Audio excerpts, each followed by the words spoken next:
Welcome to the Dynasty Happy Hour podcast. Pull up a chair and kick up your feet as you get ready to enjoy some of the industry's most entertaining and actionable Dynasty content on the planet. We're talking veterans, rookies, sleepers, and oh yeah, you know the crew has those dad jokes ready for you. So let's not wait any longer and bring on the host or some combination of Doug, James, and Tyler. Welcome to the Dynasty Happy Hour, the road show. Your host, Doug Eddy, in the beautiful state of Minnesota, where I was just in the warm embrace of Tyler Gunther just last evening as he was sucking down White Claws like an absolute demon. And he's feeling it today, aren't you, Tyler? Yes, I am. I'm a little hungover, but it was fun. It was worth it, and it was a time I will never forget.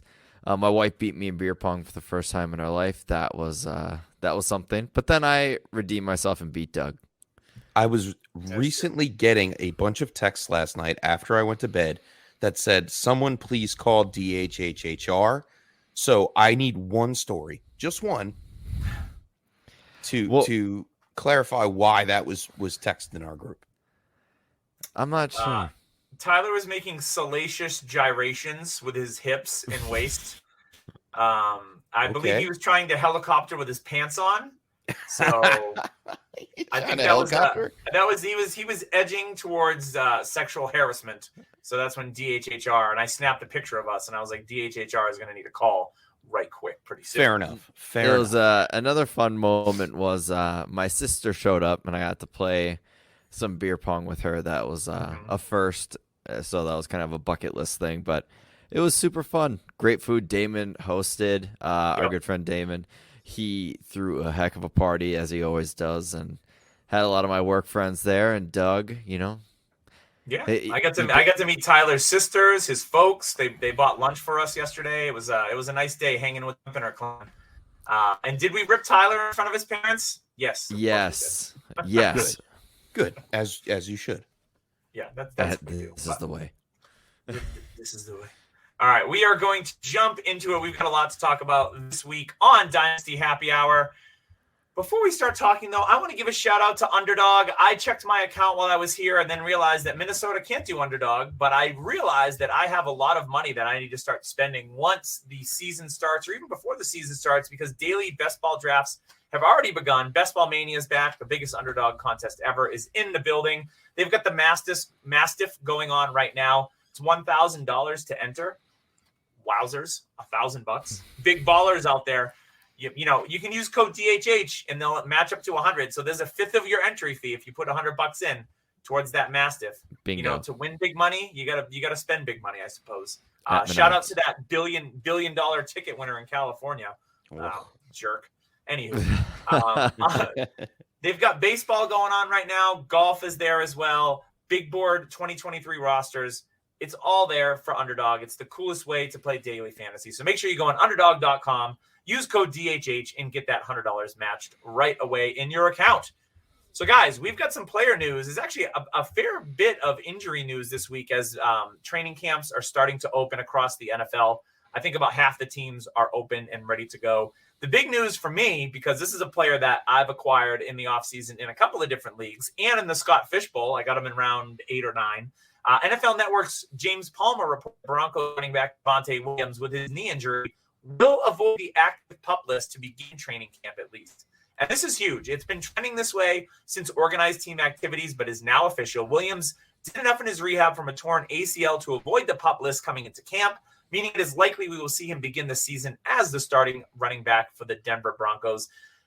Damon's Denver Broncos, by the way. He's a Broncos fan. There's Broncos stuff near me, so I feel that this is the best way to kick off the podcast. But Tyler, you and I, we went out and we sent a late 2024 first for Javonte, so we're feeling pretty good about this, yeah? Yeah, it seems like it's heading in the right direction. Javonte Williams, running back 4 last year at around this time, and now he's probably in the teens. People are worried about the leg and the J.K. Dobbins issues and where he was going, and he has the one good leg, the one poor leg. Yeah, people are worried about that. I still think there's enough time to jump on the Javonte Williams train and start getting some shares on your team. He's very young still. He's 22. He's in the prime of his running back career because, those only last so long. We all heard about the meetings that they had and the disgruntled. Yeah. So that's turned into a huge issue. But for running backs, these are the type of players you want to get, guys that have high profiles that their price all of a sudden dropped. And if you weren't buying him before, his price has gone up. And there'll be another chance to get another running back in the same type of market. It's just Javonte's hitting that point where it's like, is the price worth it now? I'd say yes, just a little bit, but it's time's running short, so go and get him. Current price on Javonte is a 2024 mid to early first. Yeah, so I feel we got pretty good value, Tyler and I, in the league that we did trade for him. I want to give a shout out to the chat. We've got Jamie saying, "What up, guys?" And we got Tyler's sister chiming in. She said she feels special being mentioned. Thanks for an amazing evening. And it was so good to finally meet you, Doug. It was nice to meet you, too. So it's been nice to kind of put faces to names and meet some of the Minnesota crew out here. Those fries. Really cool.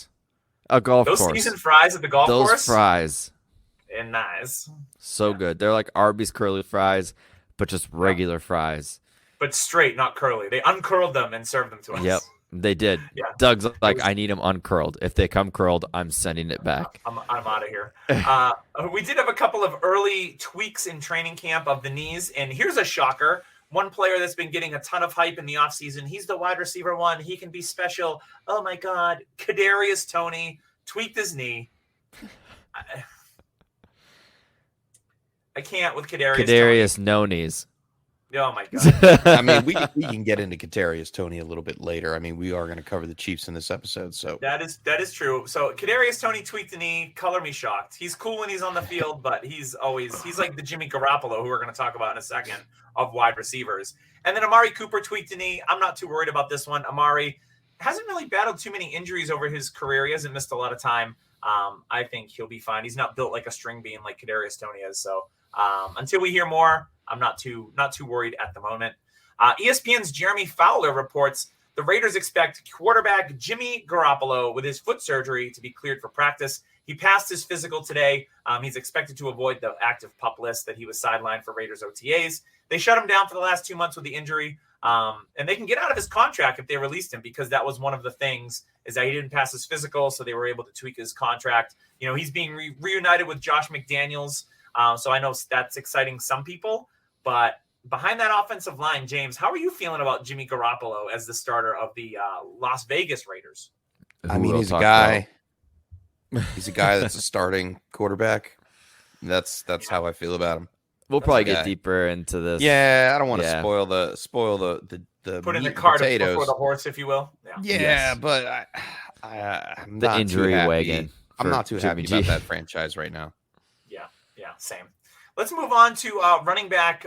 J.K. Dobbins was placed on the active PUP list. This one got me bristled my hair a little bit, because Dobbins, as we know, he missed a bunch of time in the beginning, then he was productive when he came back, but he didn't look quite right. I think we can all agree to that. But Dobbins can be removed from the PUP list at any time. It's not clear what Dobbins is dealing with, though it wouldn't be a surprise from subsequent reports to say he's still working through the knee issues that have plagued him over the past 2 years. And we did see the Ravens sign Melvin Gordon to a up to $3.1 million deal. So it's clear they're prepared to be without Dobbins for at least the start of training camp. Tyler, what do you think about this Melvin Gordon signing? Super Bowl champion Melvin Gordon, by the way. He was a Kansas City Chief last year.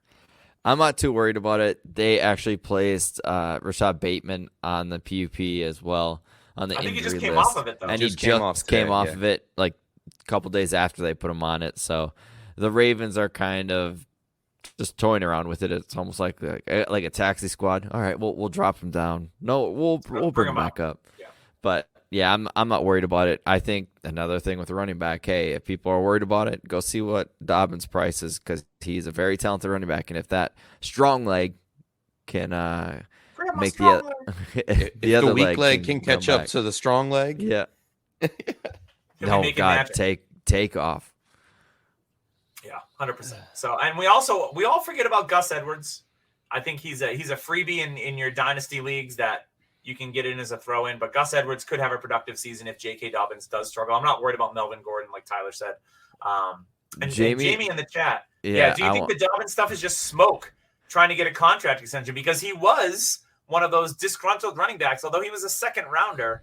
And we talked about this about a month ago, and I was like, dude, just be quiet. Like, you're not even a first-round pick. See, they were talking about how running backs can kind of push injuries further because of their contracts and how they're getting treated unfairly. So this is what I was worried about, is a lot of people are going to start over analyzing like, oh, does he have a broken leg? Was it really that crooked on the field? So, I mean, sandbagging? Pretty much. So for me, Dobbins is somebody that I don't think would do this because, I mean, he's coming off so many injuries. I don't think he is in the right place. It would be an place. interesting strategy. Yeah, because he doesn't have really any leg to stand on. There you go. Hey. Yep. So I think he needs to play before he's kind of doing this whole injury stuff. Yeah.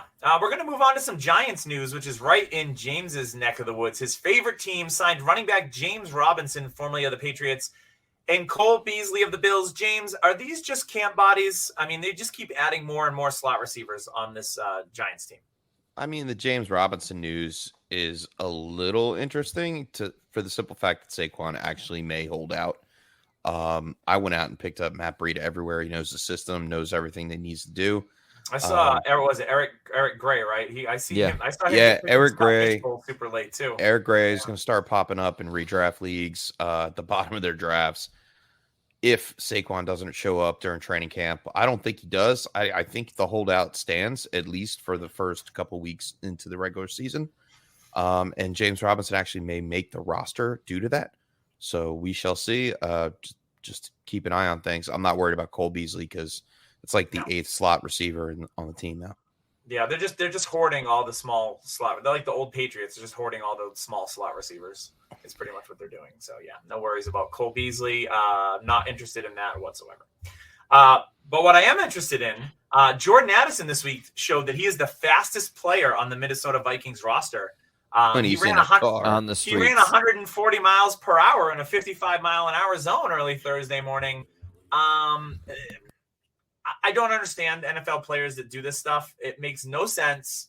What are you doing? Did we not learn from, Henry Ruggs? Like, dude, honestly, I don't think this is going to affect like how he plays or what his season looks like, but he's on the radar. If like he gets into trouble again, not great, Bob.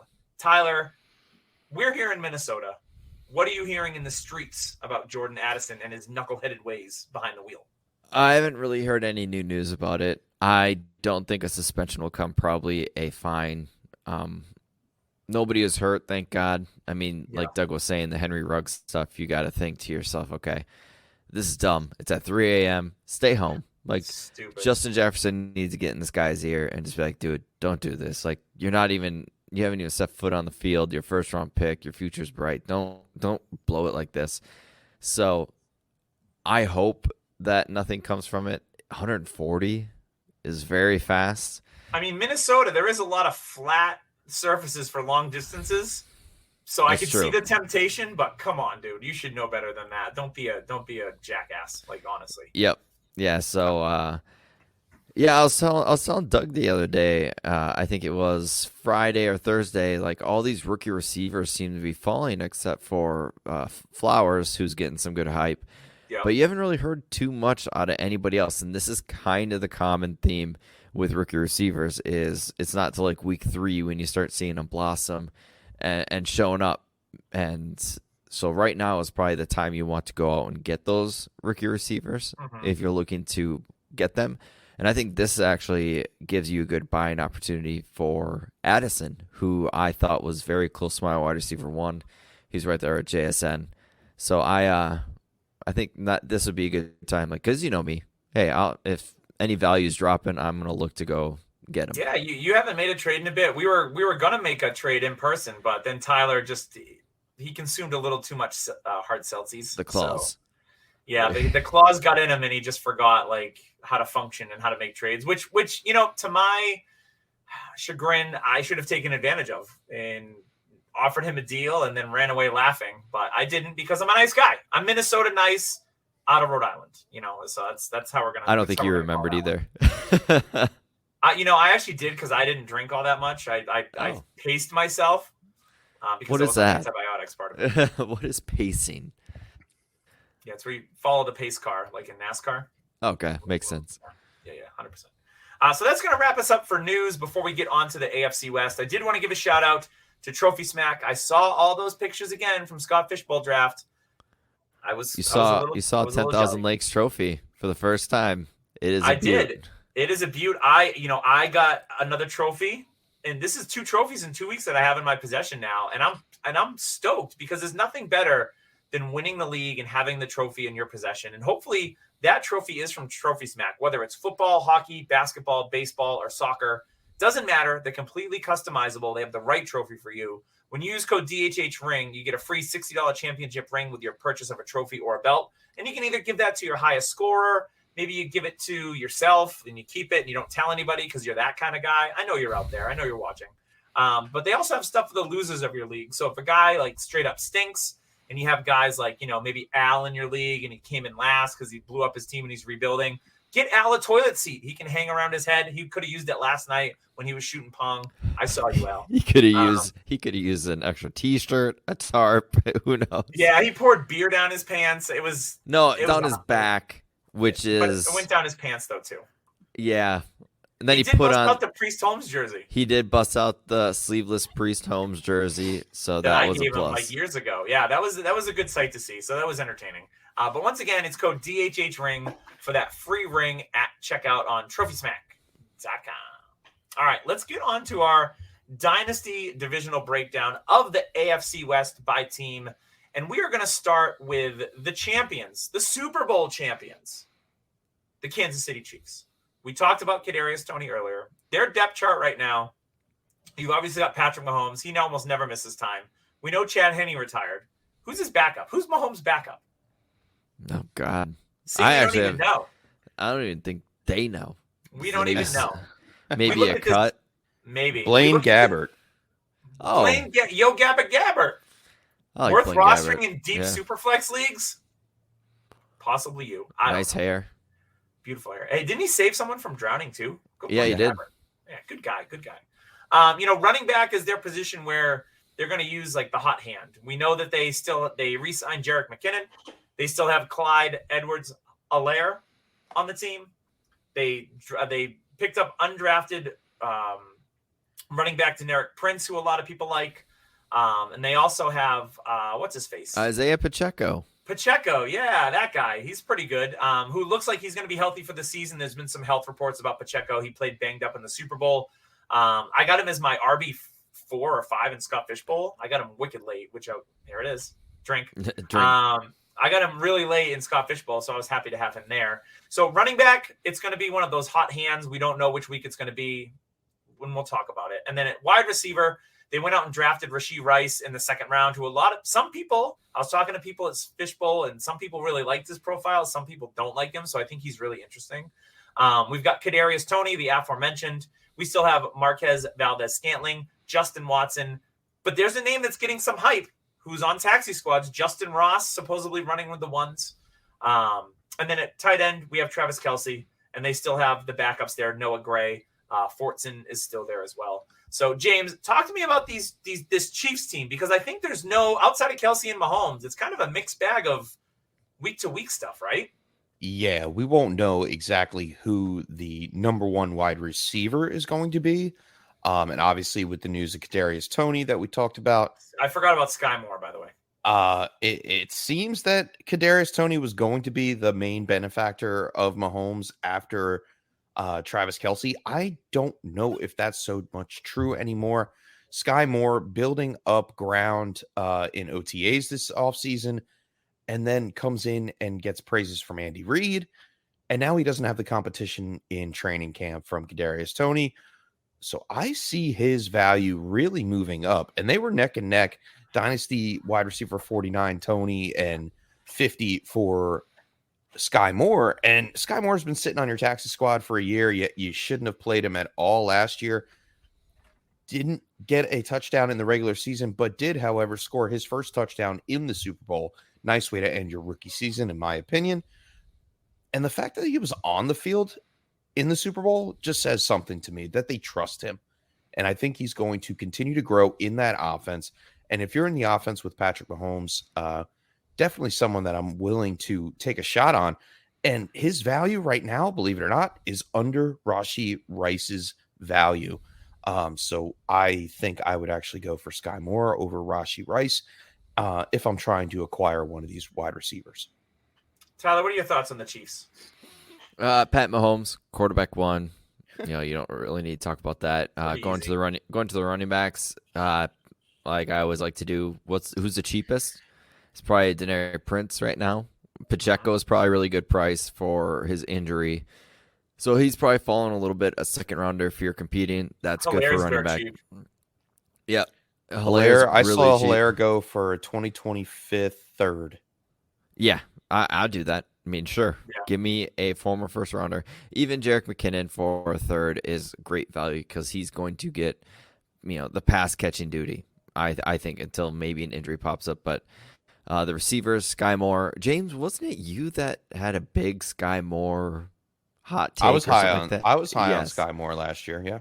Yeah, You were sky high on him, I believe. but he has fallen. Like his price was very low. He was like 109 last year. Yep, and then it fell to a late second type value, which I was trying to scoop up here and there.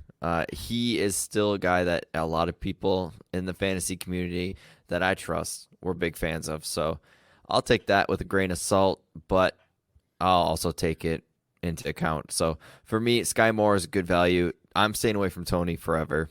I don't want any piece of him. He's always hurt. He's not going to become anything. He's like 25 years old with 38 injuries, it almost seems. So, yeah. No thank you to Tony. Kelsey's the best tight end ever, probably. And I don't know when he's going to shut off. I'm not even going to say you should trade him or anything because he's at the point where it's like, I mean, if you do, he's probably going to play for another 4 years. So I don't know what to do with him. If you got him signed through 2025, he's not going anywhere for the next few years. I would still contemplate buying him, especially if I'm competing.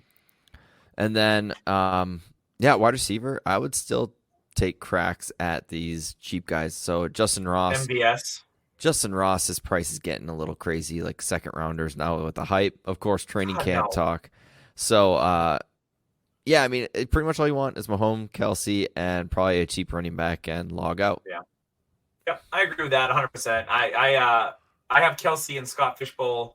I also have Rashee Rice, and I picked Clyde Edwards-Helaire. So I got some cheap options on top of the expensive one. This Chiefs offense is one of the best. So you want to try to get some pieces of it when you can. One word. Who's your guys' buy? Mine would be CAH for the price. Just the cheap. I'm going to say MVS. He seems to be the forgotten guy. Yeah, that's a good one. Yeah, I'm gonna go with Sky Moore here. I think think he's one of the youngest players on the team, and he has a lot more to learn and grow. Yeah, it was a lot of special team mistakes that he made that got him in the doghouse. Yeah, Andy Reid's been pumping him up so far in the offseason, so we'll see if it plays in the regular season.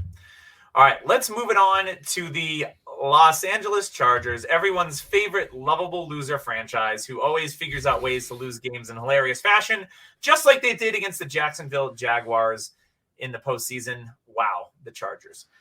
We all know their quarterback. It's Justin Herbert. He's pretty awesome. Tyler's favorite. He has him in a ton of different places. Running back, Austin Eckler. Behind him, we've got Joshua Kelly. We've got Isaiah Spiller still on the roster, which I think is interesting. At tight end, Gerald Everett, followed by Donald Parham. They really didn't do anything at the tight end position whatsoever. I thought they might draft somebody. They did not. Yeah. So I took Gerald Everett late in the Scott Fish Bowl, and I'm happy about that. At the wide receiver position, they make the biggest splash in the draft. On their board, they take Quentin Johnston. They still have Mike Williams. They still have Keenan Allen. They've got Joshua Palmer as well, who's versatile. So if any of those guys miss time, they will. Josh Palmer can get moved around because we all know Mike Williams is due to miss some games. Keenan Allen, he missed a little bit of time. And then they still have guys like, what's the fast kid there? Escapes me. Guyton. They still have Jalen Guyton on the roster. So this Chargers offense, their line is good. Herbert, sneakily, second in the league last year with over 5,000 yards. I think he's a candidate to really bounce back, Tyler, from a fantasy perspective. What do you think? Yeah, I hope so. Because I love Herbert. He's got I think he's got all the weapons. If all three of those big guys are on the field, I think they can work well together. You got the big body Mike Williams who can kind of box people out, go up and get it. You got Keenan Allen who's a fancy route runner, and then I think Quentin Johnson is the mix of both of those players if he can grow into what the hope is. Quentin Johnson, not a lot of people like this tape. He had some struggles, and of course TCU wide receivers people want to stay away from. I think there will be an opportunity in season 2 by him, so I'm holding off until like week 4, and then I'm gonna go out and try to get this guy who is a receiver for Herbert for the next 5 years if he can stay healthy and put it together. That's what I'm looking at. I don't have to love Quentin Johnson to want fantasy production from Herbert because they put a first-round draft pick on him. They're going to try to get him to work out. And they did it with Mike Williams. Like, we all thought Mike Williams, oh, God, he's hurt all the time. He's going to bust. Then all of a sudden, there was that 1 year, boom, he did. Yeah, he's a wide receiver 1, right? Yeah. Yes. So these guys with stud quarterbacks like this, I'm going to try to get some shares of. I think I have a couple shares of Quentin Johnson, but that is what I'm mainly looking at for this offense. Eckler, if he can just get this contract business out of the way, he is going to play for like another 3 years because just the way he's used. Yeah. He's a pass catching back. I think he can last another 3 years. I don't know what's going to happen with the contracts and everybody else behind him. I don't want anything to do with. No, thank you. So, yeah, for me, the Chargers, it's Herbert. It's Eckler if he's happy. And honestly, I don't know if I want anything to do with Mike Williams or Keenan Allen, especially for a rebuild or kind of a middling team.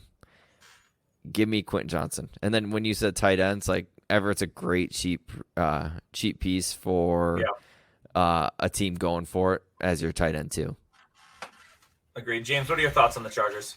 I have the same approach on Keenan Allen and Mike Williams at this point. I think Keenan Allen is more like, he's hanging on that age cliff like he's going for free solo on Netflix or whatever that show was where the guy climbed the mountain with no rope.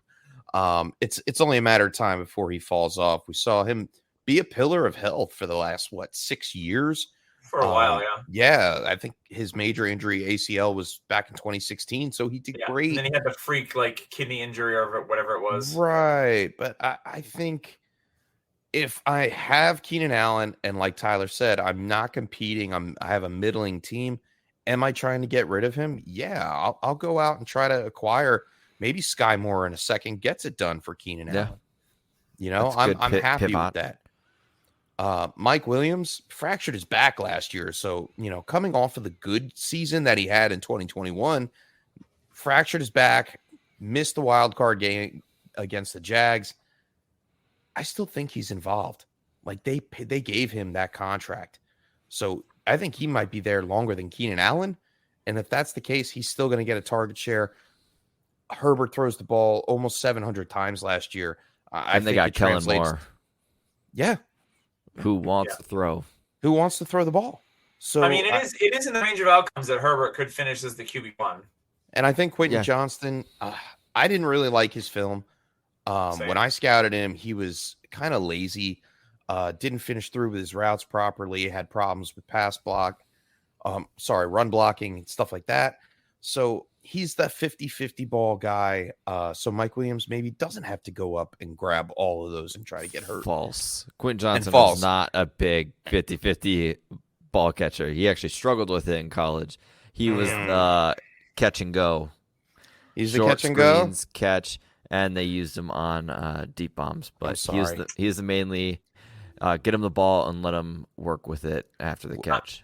I have a stink about TCU receivers after the Jalen Reagor thing. So they're like Baylor receivers? Because you got hurt. I got hurt a little bit. Not by as much Baylor as and TCU. Yeah. There's a lot of it's going to take a lot for them to turn it around, kind of like USC finally turned it around because that was the joke. The USC I think the sneaky one is Gerald Everett. Yes, he's sitting there at Dynasty 25, tight end 25, but he finished tight end 13 last year. Yeah. And I think with the he's got addition some of upside Kellen on top Moore of that. and how he used the tight end in Schultz. Dallas, I Mhm. think Gerald Everett's going to be a nice piece. And if you want to go further, Donald Parham coming off of injury, he started to look good in 2021, and he even beat out Trey McKitty last year after he came back from injury. So I think he's another player that's been injury ridden in 2022 that showed promise before he got injured. I think it translates early in training camp, and I wouldn't be surprised if Parham is a sneaky low end tight end one this year. That's a bold take, Evan Ingram. I dig it. I'm here for it. I'll give you a little bit different spin on Keenan Allen. I think he's, if you're like me, I play to win now in probably 90% of my dynasty leagues. I think Keenan Allen is a pretty cheap piece that he should, if he stays healthy all season long with his target share, he should easily get 100 catches for you in that offense with Justin Herbert. So I think giving up, if you're a competing team, maybe it's a late second and maybe a little bit in the future pick. No. I'm saying a late second this coming year, and then maybe a future third or something like that. You might be able to get him for that because people are seeing, age 30, 31, like he's going to fall. I just want him off my team before it's too late. You might be able to get him for that in your leagues. If you can, awesome. But I think his value is probably more of a mid-second for the most part. But if I'm a competing team, I'm at the back end of that round. I'm not going to give up a first for him. I'm not going to do that. But I think Keenan Allen is a perfect piece, especially if you're a win now team. He should be like your wide receiver 3 where you're at. So I think he's a perfect piece to push you towards a championship. I love the Gerald Everett talk, one of the most athletic tight ends in that 2017 class. Always gets kind of slept on. But again, with Kellen Moore, the Dalton Schultz factor of hyper-targeting the tight end. Everett is 3 times more athletic than Dalton Schultz ever was. So I really like Everett. He's my tight end 3 in Scott Fishbowl, and he's a guy that I targeted late because I see that upside. That offense should be good, although the Chargers continuously let us down, it feels like, every single year. Not always in fantasy, but definitely in real-life football. And I will say this. Eckler is interesting because he seems to be at the tip of the arrow in all this running back unappreciated talk. So it's interesting because if he held the meeting, right? He held the group meeting. It was his Zoom. It was his Zoom. Yeah, I don't know if he's going to be. He doesn't seem like a troublemaker-y kind of guy, but I mean, Josh Kelly looked good in spots last year. Isaiah Spiller didn't really see the field at all. He was not good. You know what? Before we go further, it just sucks for these top-end running backs. You know what? So if they get knocked or fined for having this meeting, I mean, really, I think they should just all sit down and stop playing. I mean, the way that they are treating these running backs, it's like taking a bull to slaughter. It really is. They are top-end running backs. All right? They are some of the best athletes in the world. And they are just negating the fact of paying them because they can bring in someone younger the following season. It's ridiculous. Yep. You pretty much spot on. It's a cow being fed just to get slaughtered. Like, that's pretty much exactly what it is. Oh, let's bring in a new batch. Here we go. All right. Yeah, pretty much. Well, speaking of new batches, Manscaped has the Lawnmower 4.0 wireless charger. Skin-safe technology. It's waterproof. It's got a really nifty LED light on there to shine a spotlight on your overgrown hedges. And let's be honest, guys, if you got overgrown hedges, like you need to crop it down. You need to get it in check because we all know the best way to live healthy and long, be properly manicured, and you can do that with Manscaped. They have the right tools for the job. Weed whacker, nose and ear trimmer. If you're an old like me, it comes in handy. I get the little ear hairs. I try to be on top of it and get them out of there. You know, it's not easy, but this does make it easy. So they're going to throw that in there as well as the crop preserver, which is your ball deodorant, the cleanser, which is your groin wash, and the reviver, which is the spray. It's going to make it one pretty package. It's going to be inviting. So if you have any prospects or, maybe you're a married guy like me and you're hoping to get lucky, what's the best way to do it? Make it inviting. Make it a nice place. No one wants to go in there and be a swamp. Let's be honest. So make sure you use Manscaped for all your grooming needs. And when you do, use code DHH for 20% off at checkout. Manscaped, your area will thank you for it. Very much so. All right, let's get on to the Las Vegas Raiders. We talked a little bit about Jimmy Garoppolo earlier and his injuries. Jimmy Garoppolo. I like Aiden O'Connell. We'll talk about him. at quarterback. They don't really have a depth chart there. It's Jimmy G and log out more or less, but they did draft Aiden O'Connell out of Purdue. Running back, Josh Jacobs. He was franchise tagged, didn't get a long-term deal. Is he going to hold out? Maybe. Zamir White waiting in the wings possibly, the Georgia running back they drafted last year. And on their depth chart, all they got is Amir Abdullah, Brandon Bolden. Their depth chart is ugly across the board for the Raiders at those two positions. Now, at wide receiver, they have a better depth chart. They made a free agent splash. They went out inside Jacoby Myers to pair him with Davante Adams. They still have Hunter Renfrow, who's been kind of the, is he going to get traded? 100 catches just 2 years ago. We know that he can impact the offense positively. But Patriots. Is he a repeatable asset with Jacoby Myers on the team? Possibly. I don't know. And then tight end, they traded Darren Waller. They signed off the trash heap O.J. Howard, Austin Hooper, and then they draft Michael Mayer to be the future at that position. Tyler, or no, we're going to go James because I let you kick off the Chargers last time. We're going to pivot. We're going to go to James. Talk to me about these Las Vegas Raiders. I was hoping that you would just go to Tyler on this one because I really expressed my enthusiasm about Jimmy G and the Las Vegas Raiders. Doesn't it seem like they are the Patriots light? Like Tom Brady comes in as a minority owner. You got McDaniels there, not knowing what the hell he's doing, just running the ball down the field. That's it. And then he's got, Josh Jacobs, possible holdout with the weak old school Patriots depth chart. Amir Abdullah, Brandon Bolden still in the league somehow. Former Patriot. The one that's interesting is maybe Zamir White. He really didn't have much of a chance to show anything last year, and he will get a shot at some point to see what they have in him. He could ultimately be a bigger part of the rotation than we expect.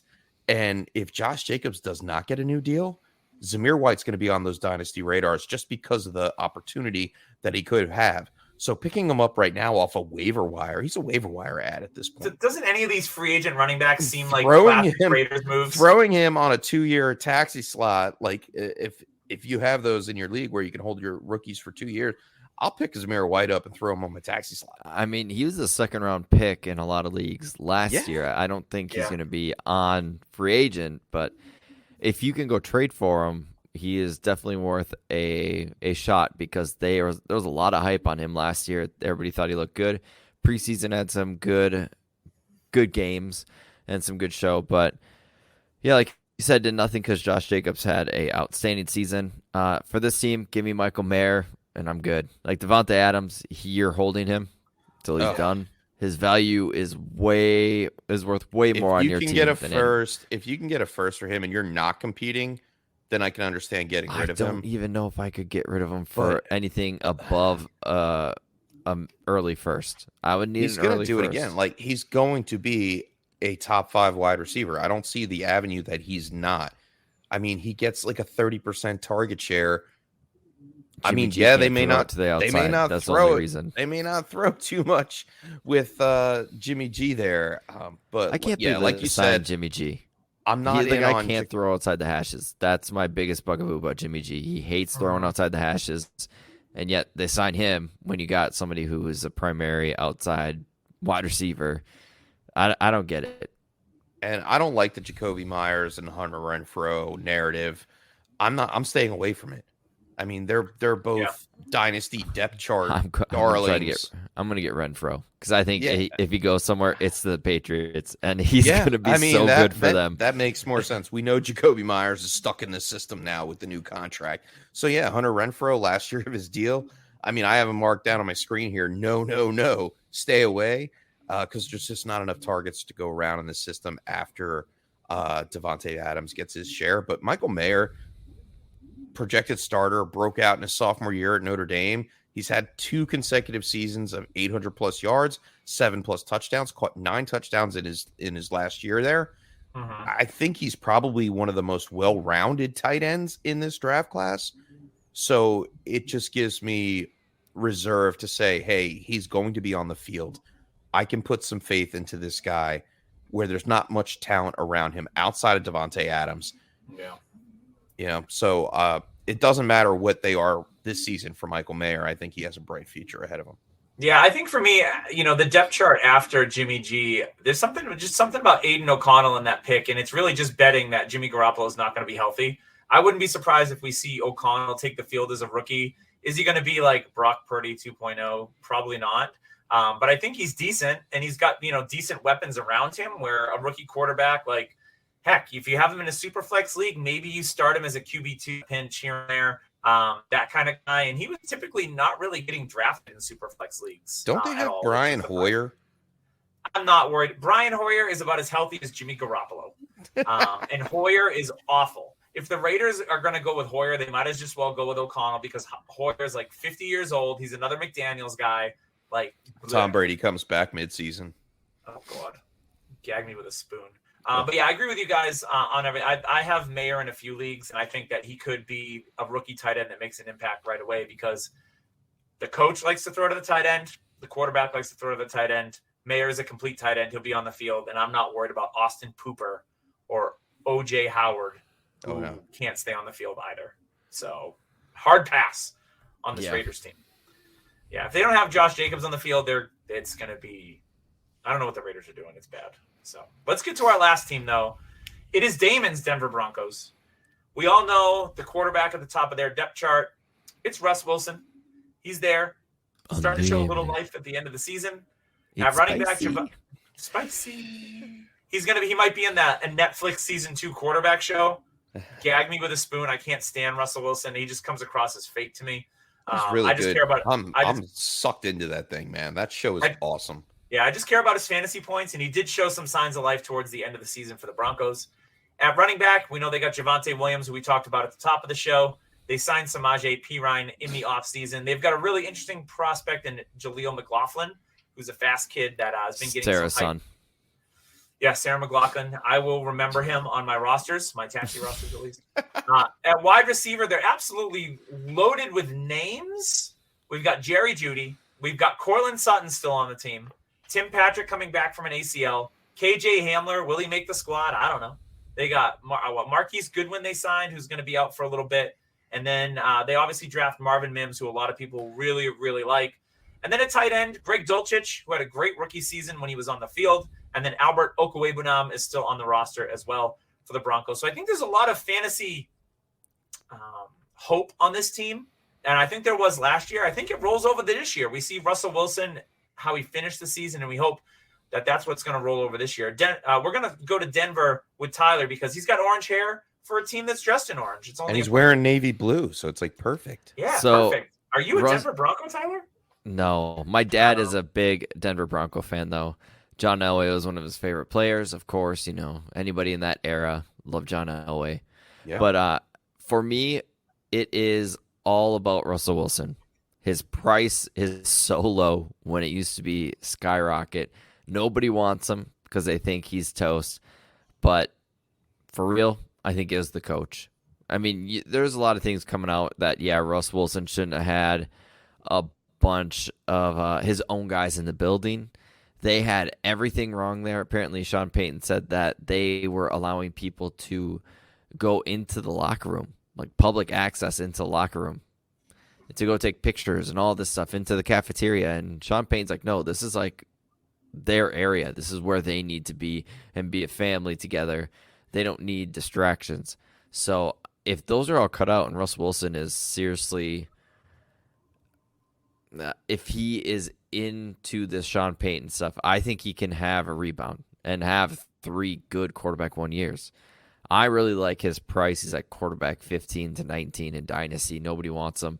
So I am a huge fan of his price. And if I bought him last year when he was falling, and it actually allowed me to go out and sell one of those other quarterbacks for a high price, go elsewhere for my teams, and feel comfortable with Russ as my quarterback 2.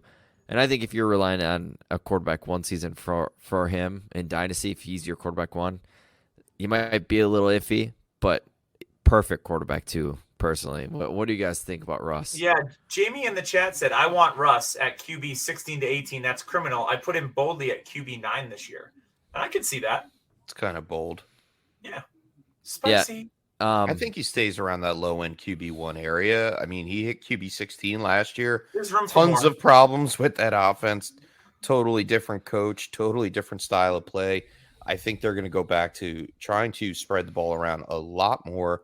And obviously, Javonte Williams not being in the offense last year left a lot of holes to be filled as far as offensive production. So, yes, if Javonte comes back at a decent time and they get this offense running on all cylinders, then yeah, Russ has a chance. What? So receivers, everybody who's listening, I don't like Jerry Jeudy's price right now. I think it's a little too high. If you can get him for a second, sure, yes, but I don't think it's even close to that. I think you have to give a late first. If I am going to go out and acquire a receiver, it is Tim Patrick because Cecil Lammey during OTAs has said Jeudy looks terrible. He looks like he doesn't care.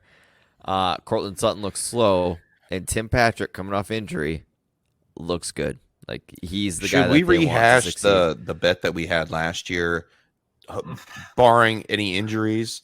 That Tim Patrick's going to have more fantasy points than Jerry Jeudy this year. I actually think Marvin Mims is going to see the field very quickly, and he's going to be the receiver that you should go get right now because he was worth a mid-second in rookie picks. Mm-hmm. He's another guy where his price is going to fall a little bit if you can acquire for a 24-second in your competing team. 100% go out and get Mims. I think he's going to be worth it. I really like him. Sean Payton went out and the first that was their first pick of the draft. Yeah, they traded up to get him, so that shows me a lot. Do we think that Cortland Sutton gets moved before the season starts? Do we care? No, I don't care. I'm definitely out. And if he's on any of your teams, figure out a way to get rid of him. How about the first glimpse of news? First round pick. This guy got a first round pick last year for him. Doug, you were there. I was. I have Sutton on one team, and I'm just sitting on him. He's worthless, so I can't really. You're sitting on him, hoping that he just. You know who I did go and acquire this offseason was Greg Dulcich, who was James's guy last year's draft. He flashed in this offense. We all know Sean Payton and his history with tight ends, with Jimmy Graham and some of the other guys that have worked in New Orleans. I like Greg Dulcich a lot. I think that we talk about how easy it is to be a back end tight end one, right? And for his rookie season, he looked really, really good, and he should only get better as they go on, especially at the tight end position. Sometimes it takes a little bit of time. I like Dulcich, his athletic profile, and especially being paired with Russell Wilson and in a Sean Payton offense. I like Dulcich a lot. I think he could finish at that back end tight end one type of area and maybe put up like a 60 for 707 touchdowns, and that would get you right there pretty easily. So I think Dulcich has a lot of meat on the bone for Greg Dulcich to have a good season. Yeah, I think he definitely has a chance to stay inside the top 12. He's currently Dynasty tight end 11. Yeah. And there's not much competition in the middle of the field outside of Jerry Jeudy. You know, KJ Hamler is an afterthought in this We shouldn't even talk about him. No. Like, that's where it's at, sadly. So I think, so fair enough. We won't mention his name on this podcast anymore. I think his time has come and gone. And I think Dulcich really he benefits from the Sean Payton style offense drastically. And he ended the year at tight end 29. Look for that to go up and for him to start climbing the dynasty ranks. Marvin Mims, I think, is my buy. Him or P. Ryan if I'm competing. You can get Marvin Mims right now for a 24-second. If they hold all these wide receivers, Cortland Sutton included, throughout the full season, I think Mims might drop in value a little bit before the trade deadline, and maybe you can get him for a third. Yeah, I would like that. And P. Ryan. That's my strategy. P. Ryan has been a huge buy for me if I'm competing. I want him as like a trade piece, like a throw-in piece. He's cheap, and I think he's going to definitely be. It's going to be like a 50-50 with Williams until Williams gets a little more healthy. But there's no doubt in my mind P. Ryan's getting at the least 40% of those touches. Yeah, I think it's interesting with all these AFC West teams. I look at all the teams in the AFC West, and do I think that any of them could sign any of these free agent running backs? And the answer is yes. Like Denver, We look at, the Raiders, their depth chart sucks. We look at the Chargers, possibly, and we look at the Chiefs. They're always willing to make moves for a winning team. So we talked about the Raiders. For me, when we were talking about them, I thought, like, what kind of Raiders move would it be to sign one of these veteran running back free agents? Zeke, Fournette, Kareem Hunt, even Dalvin Cook, especially with Josh Jacobs. If they really want to stick it to him and they say, you know what, we're just going to sign one of these guys and they're going to start. You want to hold out? Cool. The Giants could do the same thing. I think that really puts an interesting twist when we start to see some of those running backs land, if they do. I mean, I think they're all rosterable guys. I think they still have juice in the tank, but who knows? So it's going to be interesting to keep them. It was weird doing the Scott Fish Bowl and 4 free agent running backs got drafted. And not only that, in my division, 5 Broncos receivers got drafted. KJ Hamler got drafted in Scott Fish Bowl. What? Yeah. I'm calling DHHR. We're not supposed to mention his name anymore. I know. That's it. Any final thoughts? Right. Any final thoughts on the Denver Broncos before we wrap it up? No, I think with the hype and the shine all off of the Broncos from last year, I think they actually have a chance to succeed with realistic expectations. So, I'm gonna be rooting for them because I do want to see a lot of these players succeed. I still like Judy, but everything I've heard, he's kind of a knucklehead. So I don't know. And Russ, as much as he's cringe, I feel bad for him on all the crap he gets. It's well deserved because he kind of does it to himself, but it's always good. You make the bed, you lie in it, Russ. It's always good to have Russell Wilson playing good in the NFL. We need good Russ. That's fair. James, any final thoughts? I'm done. Done with this bottom feeder team. He's done with these bottom feeder West teams. I agree. You think about it, and realistically, the Denver Broncos and the Raiders are not competing in this league, in this division anyway. In this league.